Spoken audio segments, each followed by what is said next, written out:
Namaste and welcome to a new episode of the Bharatvaarta podcast. I am Ashish Chandorkar, your host for the day.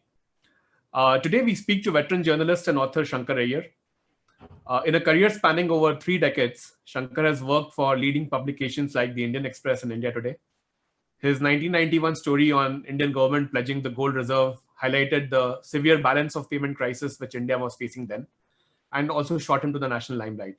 Since then, he has authored 3 books, and we will be talking about those books in the course of this conversation. Shankkar, welcome to Bharatvaarta. Thank you, Ashish. Pleasure to be here. So, Shankkar, let's start with the first point. I know you are very young at heart, but now the introductions always say veteran journalist and author. So, does that bother you? No, not really. I mean, you are what you are, and then there is how people see you. So, veteran these days is a very ambiguous term. I noticed that you can be a veteran after 10 years, but in my case, I sometimes do feel like a veteran because when I'm writing on politics or policy, there is a sense of deja vu. I mean, I have looked at every election since 1984. And it still is exciting to look at elections, how people vote. I'm currently in Toronto and I've been following the US elections and it's amazing. I mean, the majesty of the people's voice is always exciting to track. And also in policy, I feel that the more you write, you're revisiting questions. Sometimes the solutions change. And sometimes you feel that the solutions that are there in the dockets are not being used, and that can sort of lead to a certain amount of cynicism in your writing or in your conversation. I try to avoid that. As you know, I'm a Bombay-wala, so I'm kind of solution fixated. And why all the books are actually accidental. Even though my first book is titled Accidental India, they're actually answers to questions that popped up in my head. So the first book was a question that had been in my head for a long time as to why India has to wait for a crisis. And then I wrote Accidental India, which looked at how change comes only through a crisis. When I wrote the book on Aadhaar, the Biometric History of the 12-digit revolution, the question was that, so things can happen without a crisis. And so how does that happen and how do they make it happen? The Gated Republic actually is third in the sequence. It's kind of a trilogy. And the question in my head was that even though there has been persistent crisis in delivery of basic services, nothing much has changed in many of those states. And even the overall national picture looks grim when you look at education and healthcare. So the third book actually states that you can have a crisis and yet very little can change. And eventually, my take on this is context matters, and when the political context arrives, actually things move, and you require a champion and championing of causes for making things happen. And that's where the engagement of public opinion, policymakers, that is important. And my big takeaway from watching the elections in India last 2019, 2014, the US elections, is I think there is a growing gap between the sovereign and the agent, or the principal and the agent in most democracies in India, and which is why people are frustrated, impatient with the pace of change, because between elections, there is very little engagement, particularly in vibrant democracies, which is cause of concern. And it probably might lead to my next book. Right. So you explained the context in which you wrote the 3 books, Shankkar. Let's talk about the Gated Republic first. how did you zero in on this particular topic? Like, what was the motivation, and how did you zero on the title itself? Because it says India's public policy failures and private solutions, right? So, and what was the intent of that titling? So people who follow like you, who follow my columns, look at me, have known me to write on issues of governance and delivery of services. And when and I'm data driven, I can't write words. I need evidence, and actually most of my columns are driven by some factoid or the other, and then I sort of look around it and build a case.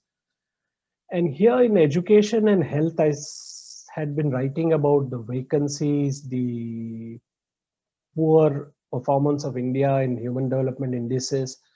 And you always compare this with other geographies and other political economies. And within India, you compare it, there is intra-state, interstate comparisons. And I noticed a very distinct trend that people were seceding away from government services,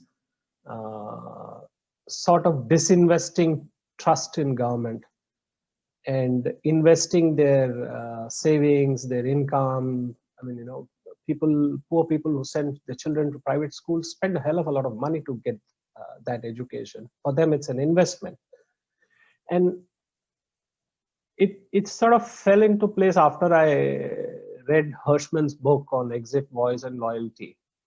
And then I was discussing this with Nandan Nilekani one day, and I said that there is this huge secession happening in. So he jokingly said, if we could sort of deal with pollution, they will secede from air quality issues also.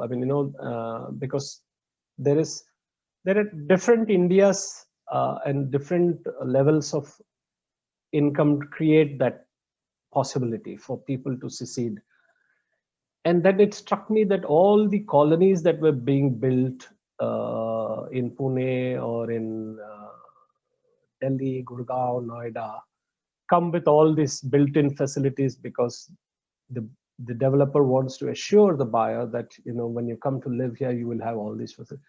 And the Magarpatta model sort of was hovering on my head, and then I found that there was hundreds of such models across India. And I think the title of the book, The Gated Republic, just sort of fell into place. I don't think I consciously sort of worked on the thing. I think I had to think of the subtext, actually, whether I call it public policy failures or the exodus or something like that. So, but this worked, and I just stuck with it. Right. In fact, Shankkar, this is a theme that we've been discussing on Bharatvaarta.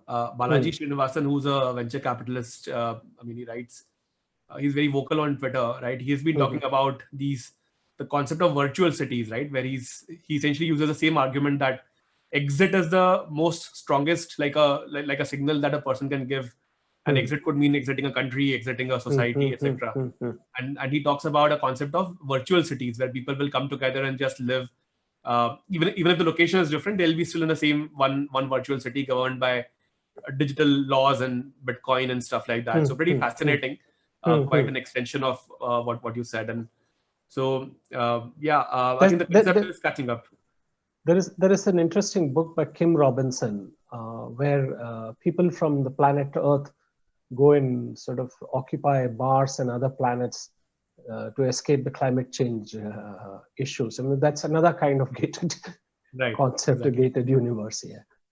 Right. So the book talks about 5 areas primarily, right? So healthcare, education, security, like police forces, water, and power. You have described how each of these had promises associated at the time of independence, in some cases even before independence.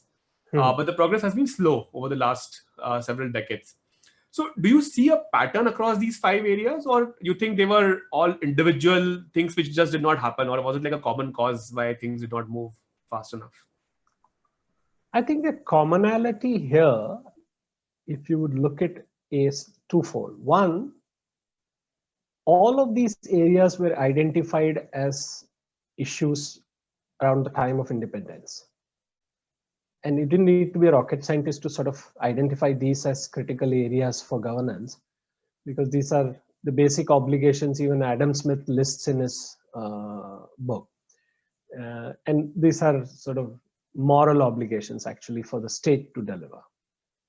But when you drill down through the decades, you find that there has been both structural neglect or structural flaws and, in a sense, political and policy neglect over them. So the commonality is that the intent has always been there and the execution has always been very poor.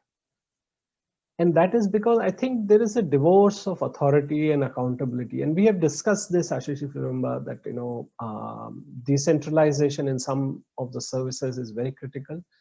So typically in India, the policy gets made at a central level. Sometimes states participate in it. Sometimes the design has some inputs from the states, but largely it's a national mission, so it comes through. States have very little say in exactitudes of the design, and the center has to depend totally on the states to implement it. And the center has very little say on how the states implement it or not implement it. Now, we are having elections in Bihar, and there's a lot of conversation about development.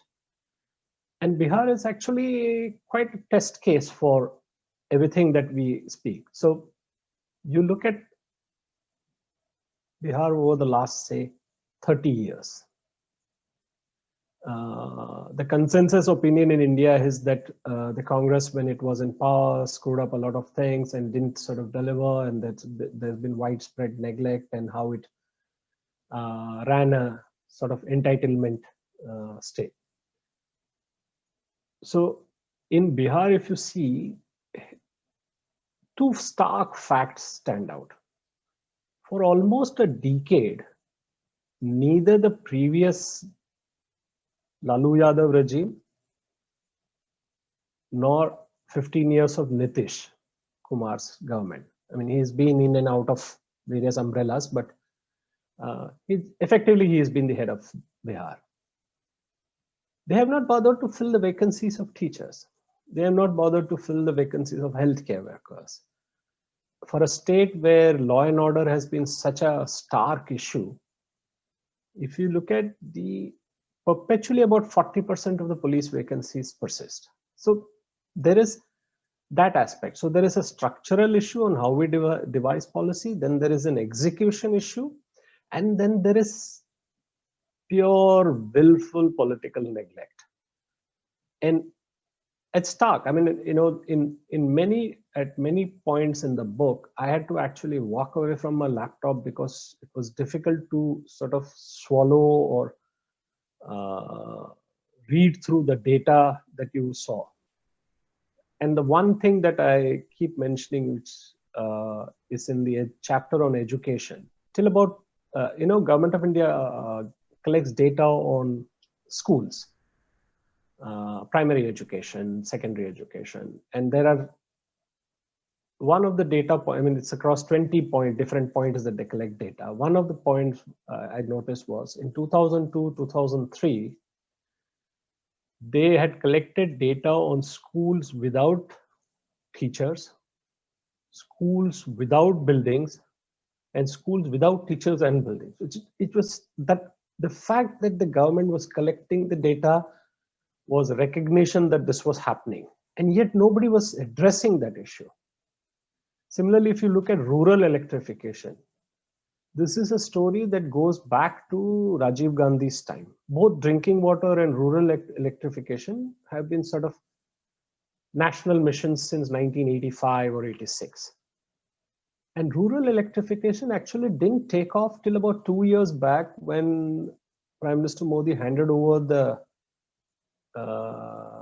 target and the challenge to Piyush Goyal, and he sort of worked with states and did it. And today in Bihar, people are most thrilled about the availability of power.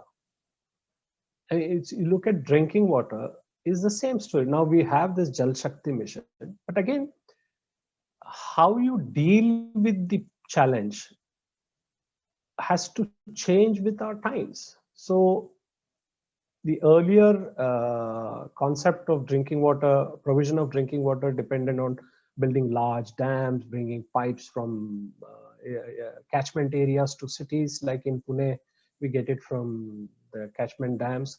Khadakwasla, Amit Paranjpe tracks that on an annual and monthly basis, water levels. And in Mumbai, we get it from Tansa, and in Delhi, it comes from Haryana. But there are new ways to do this. If you give the management of the groundwater, if you change the structure of ownership of that groundwater and management, there are at least, I know of at least 24 different initiatives which have brought drinking water to villages through use of technology, reverse osmosis, plants, water ATMs. IRCTC Railways has also done this. So but I don't see that design aspect in how the Jal Shakti ministry is sort of proceeding with the challenge. So I don't know whether this is part of their design. I mean, at least they haven't revealed how they're going to fulfill that promise. I also don't see on the ground any change in river water management, basin management, all those issues. And the biggest thing that we see is almost 80% of the water is consumed by agriculture. And we are growing water intensive crops in water scarce areas like sugarcane, paddy, and stuff. I've been writing about this for almost now maybe 15 years, that India needs a new crop map.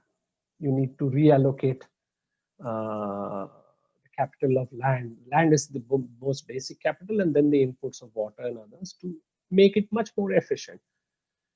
You don't see these things happening, and probably this is failure definitely on the part of people who write the policy in the government.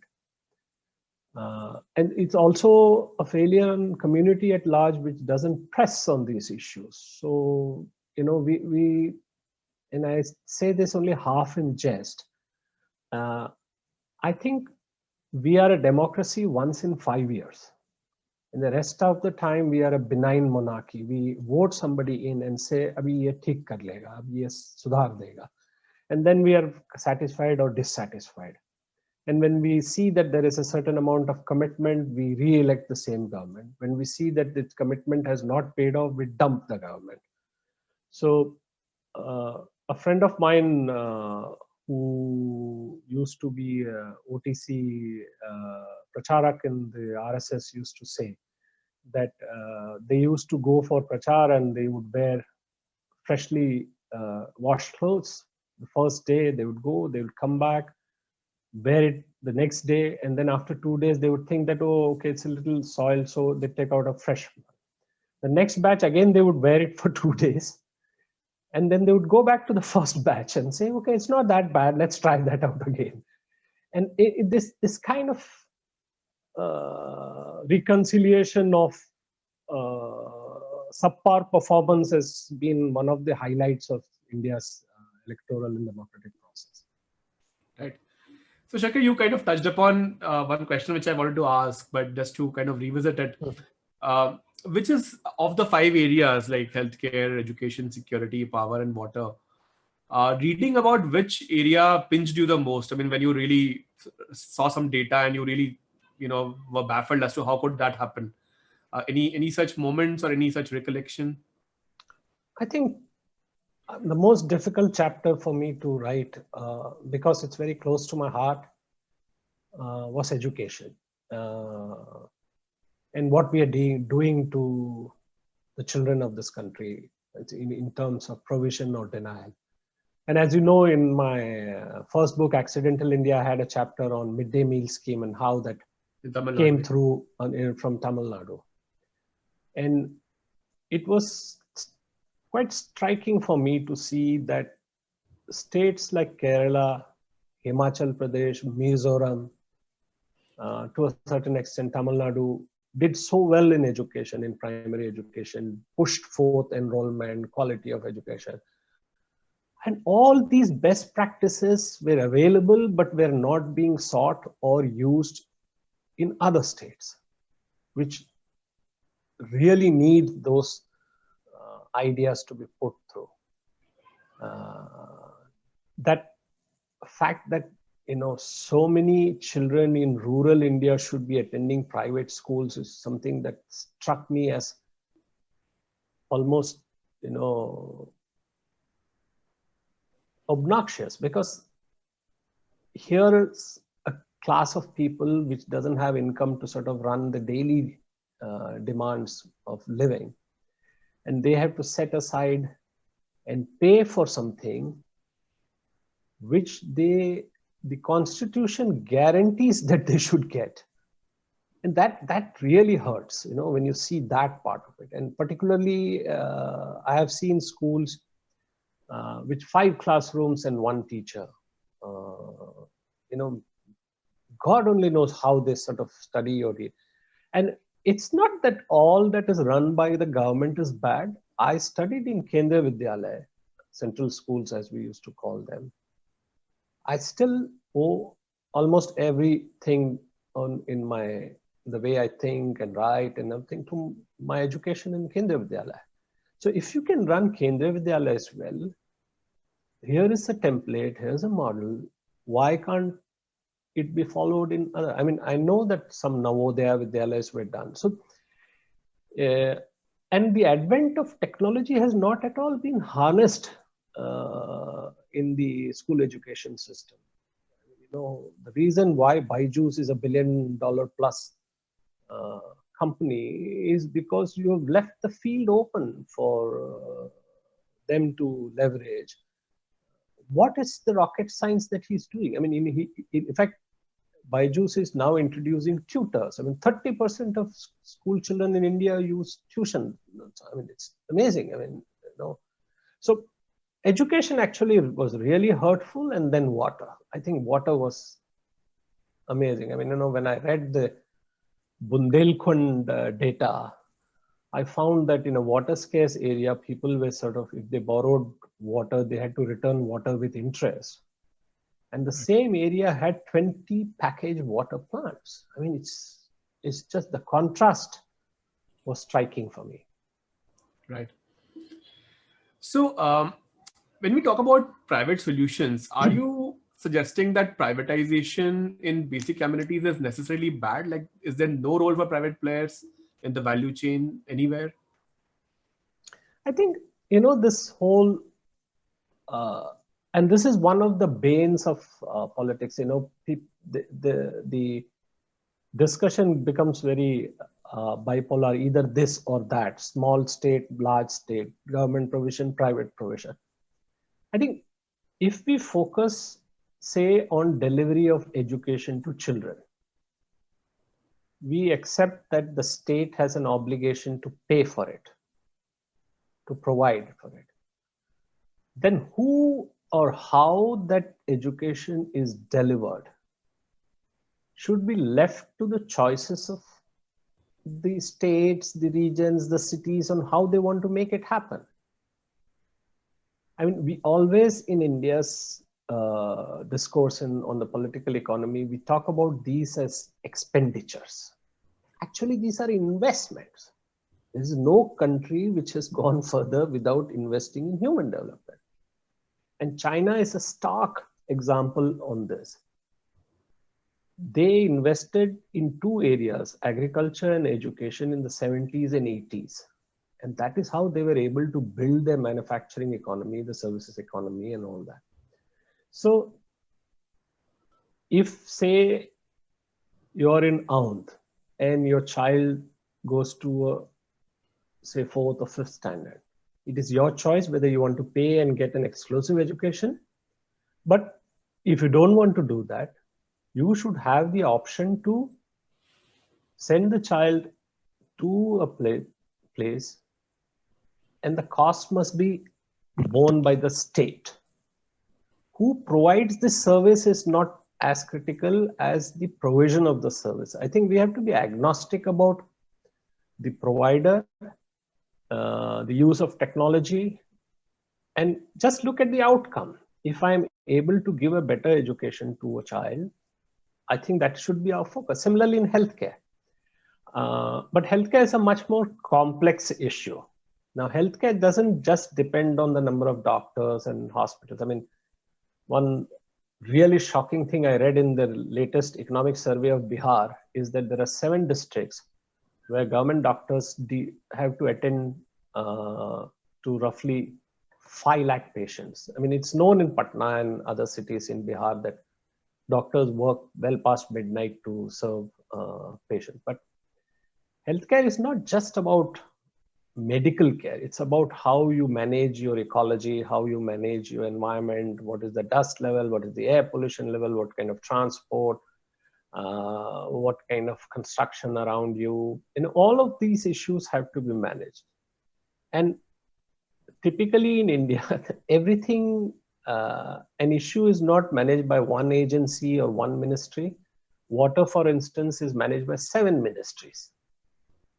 I don't know how they everybody get onto the same table, on the same page, on the same idea, and get things done. Which it's a miracle, in that sense. So I don't think we should get locked into whether it should be privatized or it should be government, as long as the provision. So let me give you an example. I mean, how this could be done in, say, electrification, in power supply. So one of the biggest issues in India is almost 25-24% of power that is generated and distributed. We don't collect revenues on it. It's lost, theft, whatever is the euphemism they use. Now, if you had the last mile corporatized and delivered, you could ensure that those who are in a certain category get DBT coupons. Farmers get a set amount of power per acre. You can calculate how much power will be needed for them to lift water and make those coupon payments, put everybody on meter and do it. Now, this provision of all these services could be private, could be public. I mean, we all now use private phone services. But 20 years back, a huge battle was fought whether telecom should be opened up to private. Now we are in this post-pandemic era, I think distance education, remote learning, telemedicine, all of these are going to be real realities. And so it requires data. I think that government can coupon out data costs and make that data available for people in rural or hinterland areas or in cities. So I think if we focus on the outcome rather than the ideological mechanisms that sort of cloud the picture, I think we'll do much better. Right. In fact, I was going to ask you that the book doesn't necessarily endorse the mechanism of delivery. Like power, of course, is a classic example where privatization of the distribution companies is actually considered a long pending reform, which hasn't happened. The government has overstayed its presence in that area particularly. So I think that's a good point, because people tend to see it as a binary of public versus private. What you're recommending is that it's government's job to make it happen. How it happens is not the most important part. No, like we build roads, the government builds roads. Okay. So how are the highways project? How is the highway project done? You decide that you will connect point A with point B. It will cost whatever X, Y, Z. And then you have different methods to get that road made. And once it is made, there is a toll on it. Now you can exempt certain people from that toll and you can charge certain people from that toll. But the road is there. You see, the provision has been made. So this, I mean, I'm not trying to be overly simplistic, but I think there is a kernel of thought there that if you are agnostic about the mechanism, you can get better outcomes. Right. So, Shankar, when the book goes into what 125,000 words, probably a little bit more than that, how long did it take for you to research such a book? I mean, and what is the process? I mean, how do you internalize so much information and then kind of like a sponge, you basically soak it and then write about it, right? So, how do you go about this? Oh, sorry. the the first book actually, I think, was a learning experience as to how to store what you read. Uh, and so I had some files since I had written on the pledging of gold reserves with Bank England. I had some other, then I wanted some data. Then you write to IMF and World Bank and so they said you have to apply to declassify data, and you declassify data and then you get it and then you keep it with you and then you sort of structure the book. When in all my books, when I start writing the book, the chapters, I think I have 70% of the information and maybe I'll require some 30% more. But the moment you write the first 2-3 pages, you realize that you have only 30% of the information and 70% has, and then it's a race. And then it's, you sort of live in those pages for years. So my first book I wrote roughly between October and March of 2011 to 12. I mean, I think about, let's say, 5 months or 6 months it took me to write that book. It was quite fast by its, even my current standard. The book on Aadhaar actually was amazing. I mean, I told the publishers that it was meant to be a policy paper and then I converted it into a book. I told my publishers that I'll deliver 30,000 words in 30 days. And they said that 30 days, 30,000. I said, yeah, I'm a journalist. I can write 1,000 words a day. And, that cockiness of experience. And I took 42 days and I wrote 55,000 words. I don't think I'll ever be able to match that. That was, and I think I owe a lot of that speed to my wife, who sort of stood by and ensured that I sat every morning and finished every evening.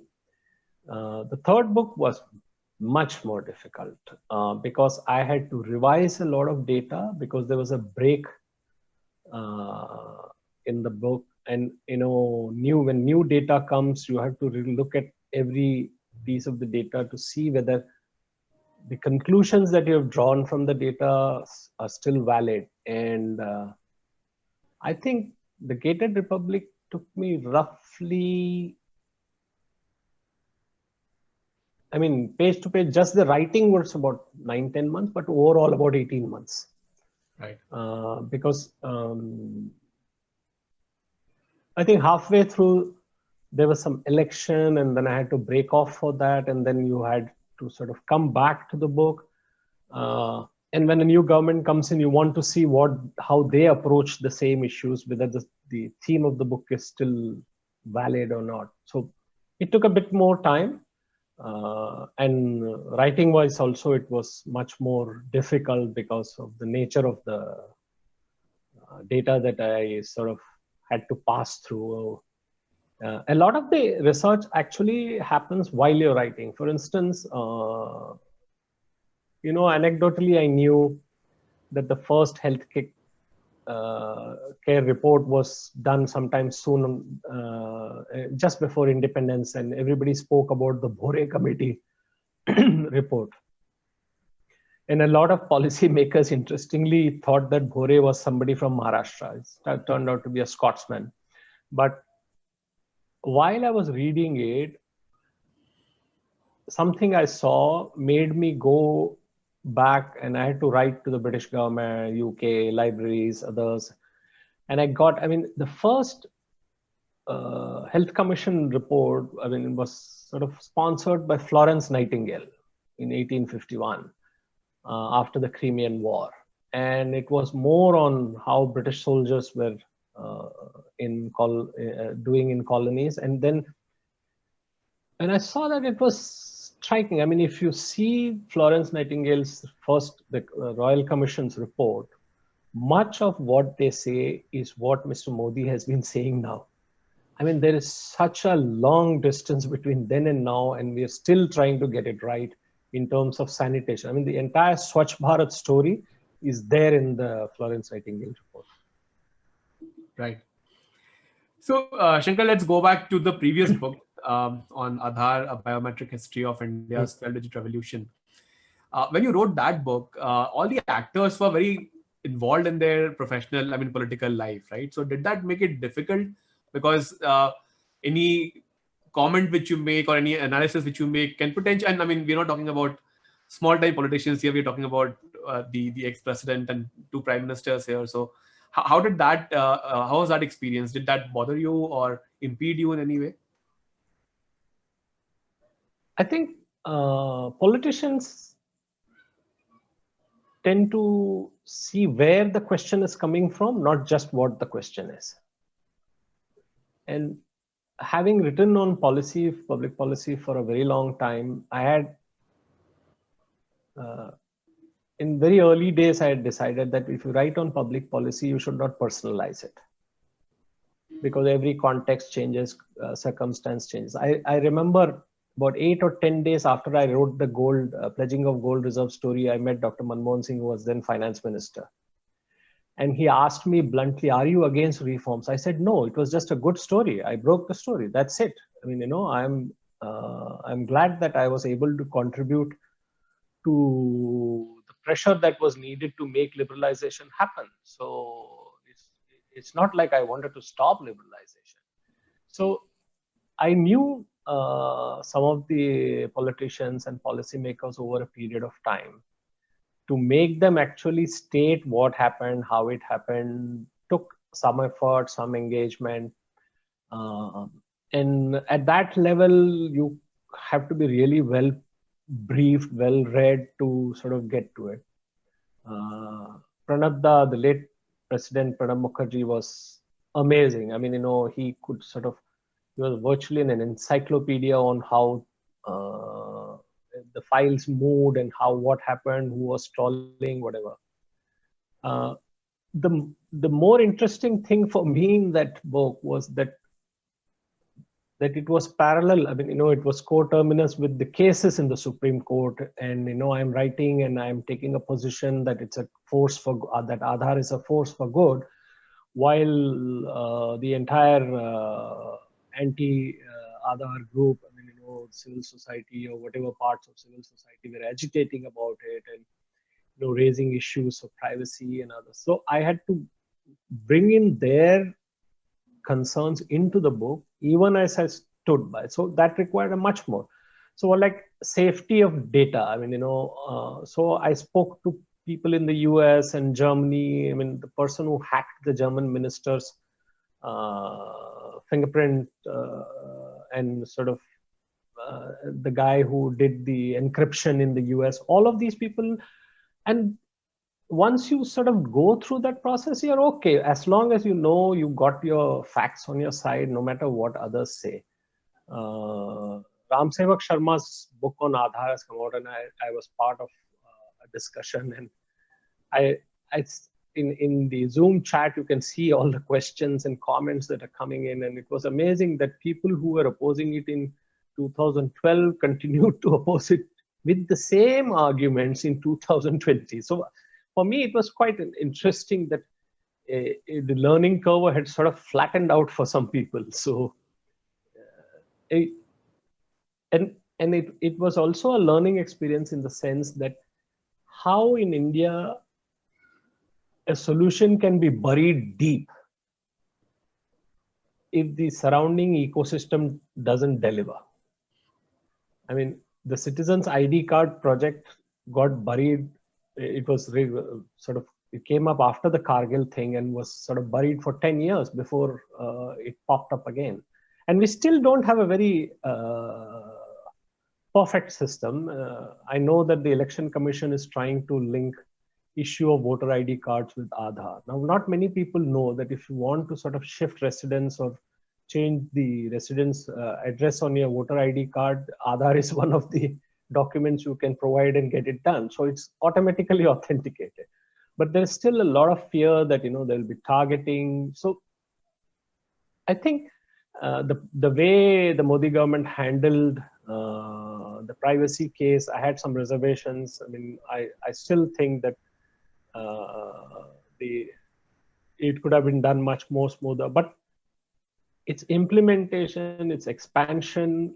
I mean, Mr. Modi was somebody who opposed Aadhaar, or at least spoke a campaign in his campaign speeches was against it. And then when he came to power, how he sort of corrected whatever flaws and then expanded it. That was quite a learning experience, and how the system sort of course corrects, the course correction available for politicians. And I still believe that one of the reasons why we were able to do the money transfers after the COVID-19 pandemic and everything was because of the existence of the direct benefit transfer system. There's no question. We would have really struggled. I mean, we know in the US how they struggle to make the payments, and how in UK also they struggle. So some learning the rest of the world also will get. I mean, if all the agitation against the electronic voting machines, and now there's a whole plethora of Indians saying, oh, the US should have had EVMs. Now, I mean, it's not a linear story. The US has a very complex electoral system and processes. But yeah, EVM may have helped. But, we are way ahead on payment transfers, on fintech, on some of the issues. And these success stories, Ashish, should have prompted us to induct more technology in governance. And that has been my sort of grief. Right. So let me ask you a tough question. 3 books, Accidental India, Aadhaar, and now The Gated Republic. Do you have a favorite? I still think First Child is always your favorite child. So Accidental India will always be my favorite book, even if I write a big bestseller or whatever. I mean, for me, it was thematically the thought behind it. It covered the expanse of politics and policy. And the book sort of wrote itself out. I had these questions and I addressed all the questions. I mean, for me, Accidental India will always be my favorite book. Right.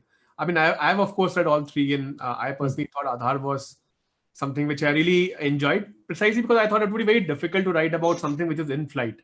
When you sit back and look back, you can of course craft a story, but something which is happening in front of you and which might change, right? So something to write to describe something which may change fundamentally.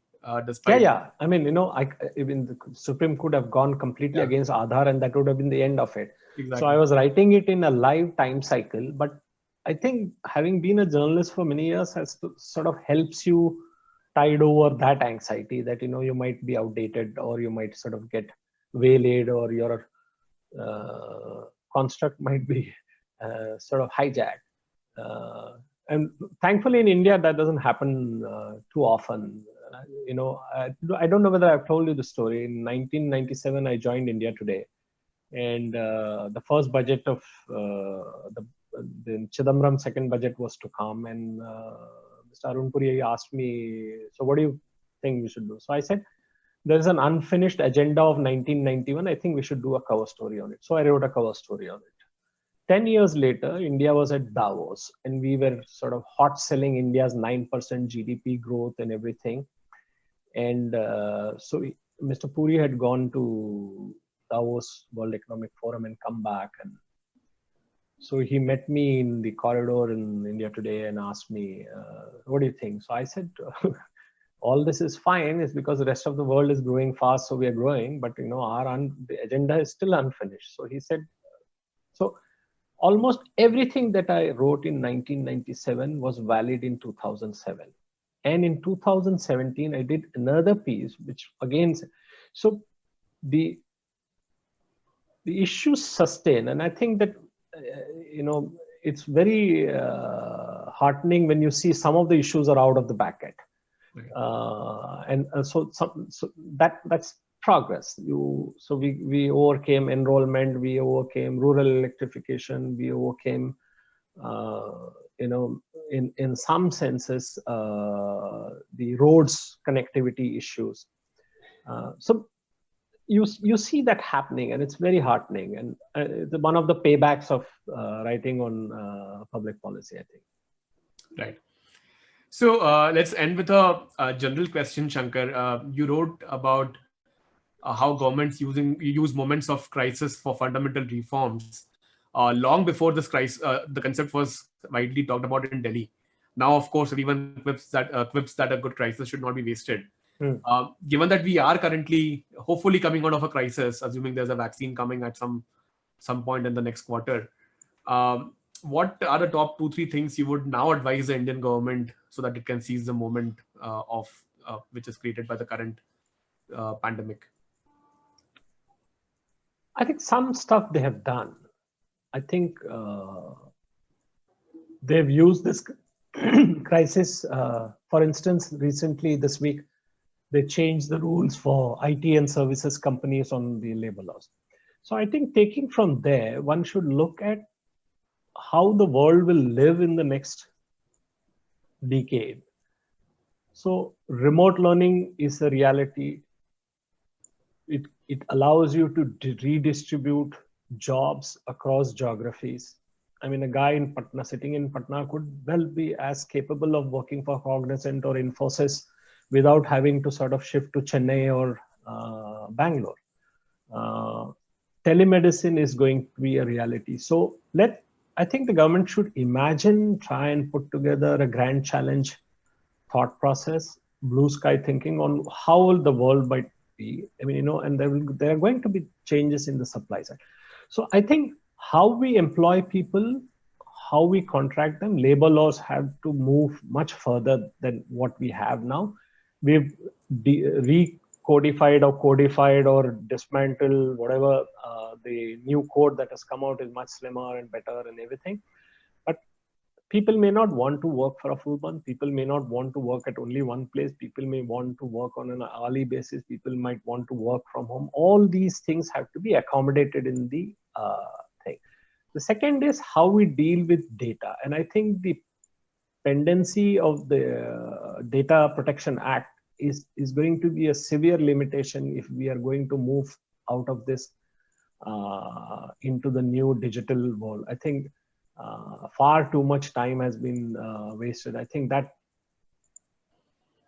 has to happen. And how we make it happen, there are two ways to do it. A, we say that we adopt what are global principles, say the European GDPR kind of thing, or we say a service provider provides the privacy thing, but data protection is going to the third part is, given that a large part of the economy will move on data and digitization, I think we need to find a way to corral data geographically within India, so that the upside that tech companies get from these data, a part of it is shared with government so that it is used to create public goods.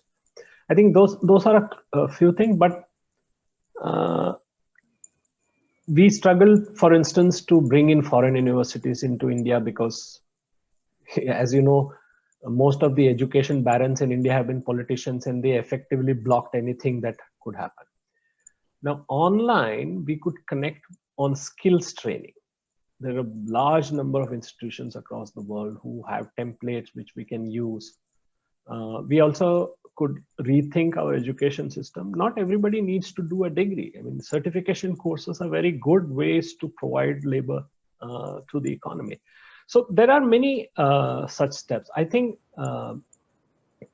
this crisis should be used to reimagine the economy and how society will live. I think that's the primary focus. Once you do that, you might have many other things, and one need not limit our imagination to existing problems or solutions. One of the things that we should avoid is try to solve an existing problem with yesterday's solution. We have to think of an existing problem in tomorrow's solution. Right. Okay. Thanks, Shankkar. Before we end, I'll just show my copy of the Gated Republic. I hope Thank you you, can Ashish. see this on I amazing. still have to. I have to sign when I get Actually, to you have to sign Pune. I all the will three sign it. books. It's Yes. pending since June 11th, actually. So, Yes. the book is available on all online platforms like Flipkart and Amazon, and of course in the bookshops as well. So please do grab a copy. Thank you, Shankkar, so much for your time. Thank you. It was a great conversation. Look forward. Thank you, Ashish. Thank you for tuning in. This podcast was brought to you by the team at Bharatvaarta. If you liked this podcast, then don't forget to share, subscribe, and rate us on your favorite platforms. We're available on Anchor, Apple, Google, Spotify, Stitcher, Breaker, YouTube, and a host of other platforms. We started Bharatvaarta to facilitate long-form discussions on politics, policy, and culture. We don't necessarily endorse anything that was said in this episode. If you do wish to offer us any feedback on the content or anything else, do reach out to us on social media or get in touch with us on our website, www.bharatvarta.in. The links are in the description below. Thanks again for tuning in. Until next time, stay safe, take care, and Jai Hind.